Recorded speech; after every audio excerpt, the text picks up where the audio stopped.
நம்ம பூமி நம்ம தமிழ் நம்ம சேனல். இந்த வீடியோவை லைக் பண்ணுங்க, ஷேர் பண்ணுங்க, கமெண்ட் பண்ணுங்க. அனைவருக்கும் கோபிநாத்தின் அன்பு வணக்கங்கள். பெரும்பாலும் நம்ம பர்ஸு அல்லது வேலெட் வந்துட்டு எல்லாருமே பயன்படுத்துவோம். அதில் பணம் வச்சுருப்போம் அல்லது பல விதமான நம்மளுக்கு தேவையான பொருட்கள் எல்லாத்தையுமே வச்சுருப்போம். சில பேர் visiting card, ATM card, medical bills, பழைய பில்லு ஏதாச்சும் இந்த மாதிரி நிறைய வந்துட்டு பர்ஸில் அடுக்கி வச்சுருப்பாங்க. சரி, அப்படி வச்சா என்ன ஆகும் அப்படிங்கிறத முதல்ல தெரிஞ்சுக்குங்க. இப்போ எப்போவுமே நேர்மறை ஆற்றல்கள் நம்மளை குடிக்கொண்டு இருக்கணும் அப்படிங்கிறது தான் நம்ம எப்போவுமே எதிர்பார்க்குற ஒன்று.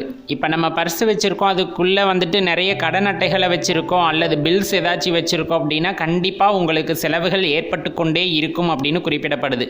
ஏன் அப்படின்னா பில்லுங்கிறது செலவு பண்ணினதுக்கான ரசீது. அப்போ அதை உள்ளே வைக்கும்போது அந்த ஆற்றல் அதிகமாக செயல்பட ஆரம்பிக்கும். அப்போ உங்களை திரும்ப திரும்ப செலவு செய்ய வைக்கும் அப்படின்னு குறிப்பிடுறாங்க.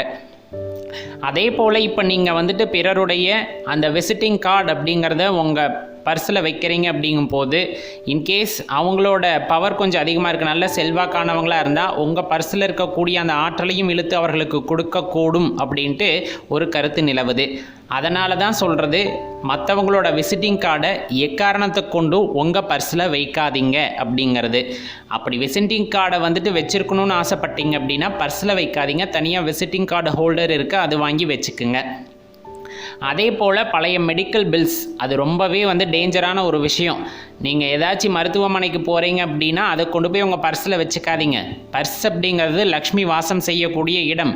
அதில் போயிட்டு மருத்துவ செலவு குறிப்பு அதுக்கான பில்லெல்லாம் வச்சிங்கன்னா மீண்டும் மீண்டும் அந்த எதிர்மறை ஆற்றலானது உங்களை மருத்துவ செலவை நோக்கி தள்ளும்.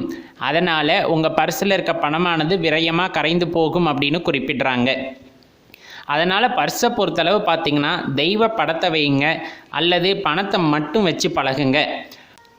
இதை முறையாக பின்பற்றி வந்தோம் அப்படின்னா நம்மக்கிட்ட இருக்க பணமானது பல்கி பெருகும் அப்படின்னு குறிப்பிடப்படுது. அதே சமயத்தில் நம்மக்கிட்ட இருக்க பணமானது விரய செலவாகாமல் தடுத்து கொள்ளலாம் அப்படின்னு குறிப்பிடுறாங்க.